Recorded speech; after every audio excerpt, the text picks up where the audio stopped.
What's up and welcome back. I'm John Stark from MacTheMovieGuy.com, your favorite blind film critic, and you may have noticed I've been reviewing a lot of films that are for my consideration because they're Oscar frontrunners. None have come quite to the amazingness, the perfection, the esteemed quality of The Family Plan 2. Which is obviously Apple's top in consideration film this year. So look for it to sweep. We're gonna talk about it. It does have audio description on Apple Plus or Apple TV as they're now called, but will still probably be called Apple Plus for a long time because Apple TV is also something else. So now it means multiple things.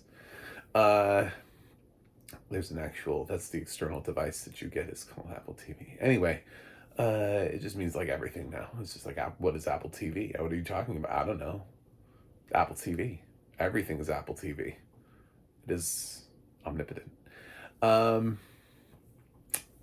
So, Mark Wahlberg, Michelle Monaghan, joined by Kit Harington for the sequel. I didn't like the first one, so I didn't rush to this one because I was like, it's probably not going to be a good review anyway. This is not a good series. I know it like broke records for Apple, but that doesn't necessarily mean it's good. We like things that aren't good all the time. I thought the first film was dumb. We've done this like Spy Family thing like multiple times. Luckily here it's not like, oh my god, my whole family is trained to be a spy too. Wow, look at that. Surprise. It's just like Mark Wahlberg has this deep, dark, secret past. Well, now the sequel gets to settle in a little bit better because we know that. So his family knows that, so they don't have to like explain it to you. And we just get to go from there. So I actually did like the sequel nominally better than the first one, just a smidge. Like I would say we've actually improved. Wahlberg, I don't know. I'm sure he has a character name. I can't be bothered. I just can't with this movie. Plays the role where now that he like people are aware of him. The film starts off with the death of his father, who was played by Kieran Hines in the first movie, who's not dead. I don't know why they killed him off, but I guess he didn't want to come back for the sequel. So they passed the torch to Kit Harington, who plays his half brother. You see, Wahlberg's dad was like filthy rich and lived in this mansion, and he had a housekeeper, and you know, one thing led to another, and Kit Harington happened. So Wahlberg knew Kit Harington's Finn the whole time, just didn't know it was his brother, and now Finn is back. It's adventure time, and he's gonna try to steal the key to, I don't know, get the organization that his father didn't leave him, but now no one is in charge of because Wahlberg doesn't want it either. So I guess it just sits there. There's a guy who's like the butler of the dad's house, and I'm like, who is he butlering for? Does he just get a paycheck? Like, there's no one here.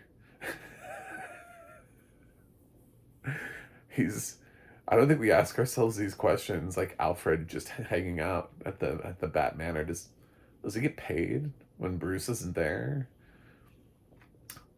Does he? Anyway, so yeah, there's an Alfred at this one, but his it's not his name. It's something else. I don't know. He's just the guy that hangs out at the house. So this whole film is like brothers fighting, and Finn trying to get this key that will unlock, I don't know, it doesn't matter, a MacGuffin. And then the family realizes that the MacGuffin it can't be in the hands of Finn. So even though they get away from him once, they have to go back in. Plus, Finn kind of framed them for crimes, so they have to prove their innocence. So they travel to I should say they're in London at first because it makes it hard to like leave the country when you're wanted criminals. So I would have had to explain that. They're already in London because that's where the daughter is with her new boyfriend Omar, who is along for the ride for most of this. And uh so it's like the original family plus Omar. And then they have Max is a little bit older now. I think he was like a baby in the first movie and now he's like 5. So they have like a 5-year old, 5, 6-year old, something like that. Anyway, he's probably supposed to be like 4, but he's really being played by like a 6 or 7-year old trying to play 4 so that they can work with a child that's understands direction a little bit more. Um, yeah. I don't know. It's just it's a comedy of action and errors and some really dumb things. Just really like so Wahlberg's kid. I didn't even understand half the choices they made. I was just like, okay. I kept hoping that Omar would. He ends up coming useful at the very end, like literally very end of the movie. Um, in a scene that doesn't even really matter anymore. He's just like, oh, by the way, it, just in case you need this knowledge. But I was hoping there's a scene where Wahlberg's kid, the son, has to drive a stick car and he can't. And everybody's just like yelling at him to do it. And I was like, does no one else in this car know how to drive stick? Because I would have much rather preferred one of those sequences where everybody's comically trying to change seats to find somebody who could drive stick. No, we just have to go through this guy and through this kid like screaming while he's like, I don't know what I'm doing. I can't make the car move any faster. He also is like the world's greatest living hacker. the, there's a scene in here that is so profoundly stupid. Profoundly. I'm like, how did he bring all this equipment with him? First of all, but considering they kind of like fled quickly and had to discard all of their like electronics.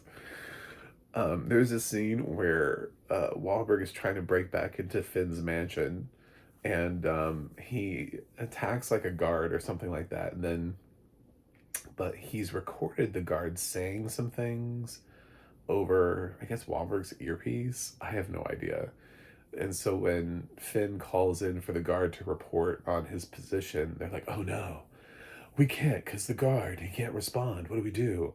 So Finn uses, no, the kid uses some weird software that doesn't exist. And he's like, oh, let me do it. And he's just like typing frantically on the computer. And like suddenly it pulls words, like specific words that the guy just said. It doesn't even use, so it's not like he downloaded the guy's voice so that he could say anything with it. You know, like how they do that thing where if you say the right phrase, if you get somebody to say the right phrase, supposedly you can upload that into a system and then get them to say anything. So it's not even that. He just uses it to like cut and paste words in sentences, but he does it in like 10 seconds. And I'm like, this doesn't make any sense. And then he has to do it twice. And later on, he's going to have to hack a firewall. I'm sorry. I didn't realize that the kid who's still in high school is that accomplished of a hacker. He just.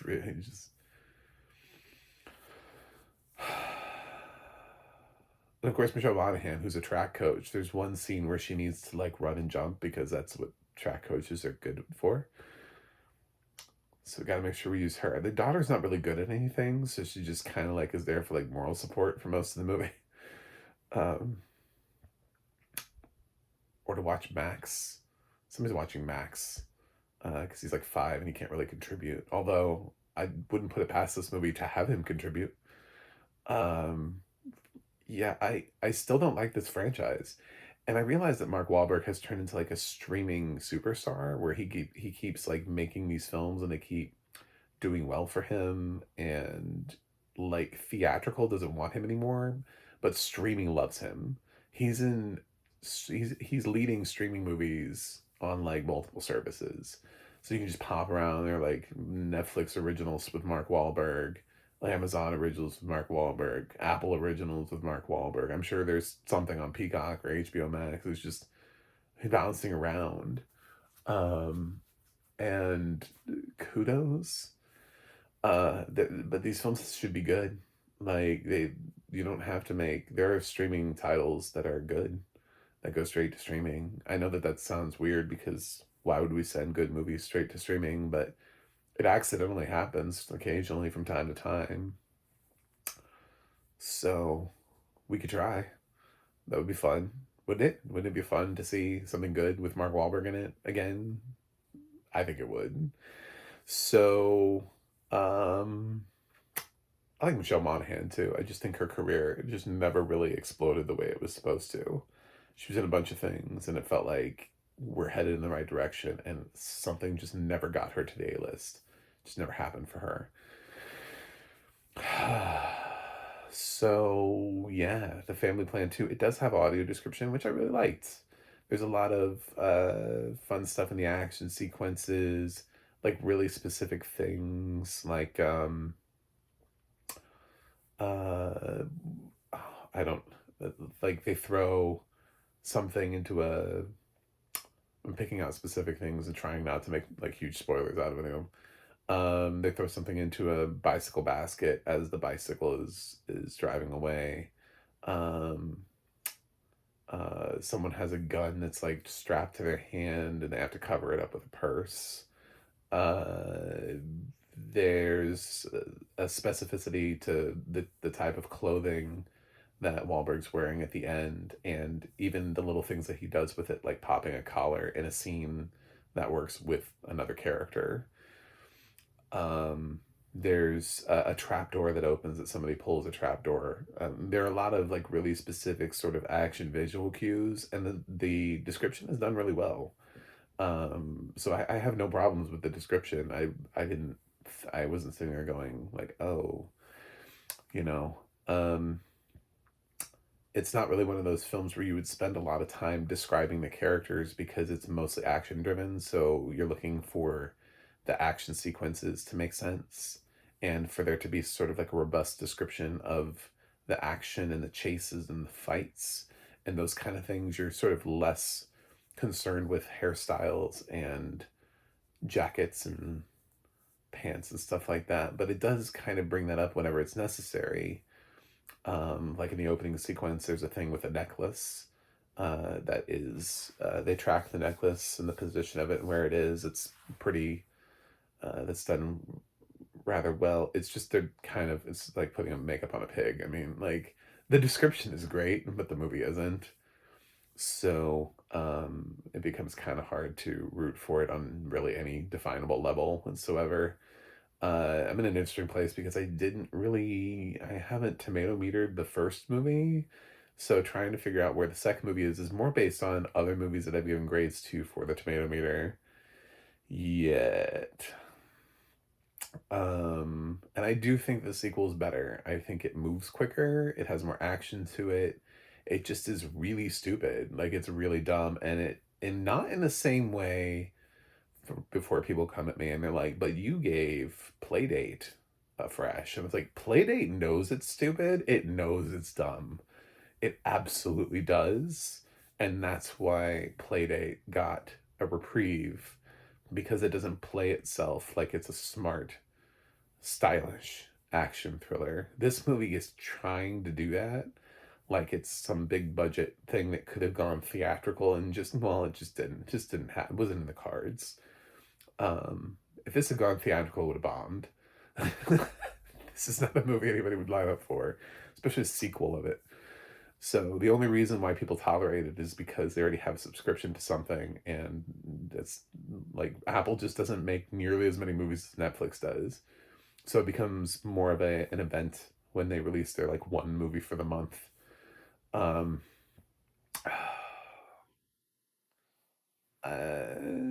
Based on some other things that I've seen this year and like where I put this movie, and I do think that this movie is a little bit better than the first movie and all those kind of things. And the cast seems a little bit more gelled together because they're in a sequel. This film does benefit from being a sequel a lot. It benefits a lot from being a sequel. I did like Kit Harington in it. So we're not going to go completely just travesty low on this, but I'm going to give it like a 3.9 out of 10. I don't like the movie. I think there are much better films that you could watch. But if I ended up rewatching the first one and reviewing it, it would be lower than that. So even with Kieran Hines, who is amazing, but Kit Harington, I think is having a lot of fun as the villain here. So he kind of makes up for the lack of Kieran Hines, even though Kieran Hines is the better actor. I'm not besmirching Kit Harington. It's just Kieran Hines is one of those actors that just is a goat, just one of the greatest. So he'll get there. Kid will get there. But that's what I got. So thanks for watching. Thanks for subscribing. And I will see you guys on the other side.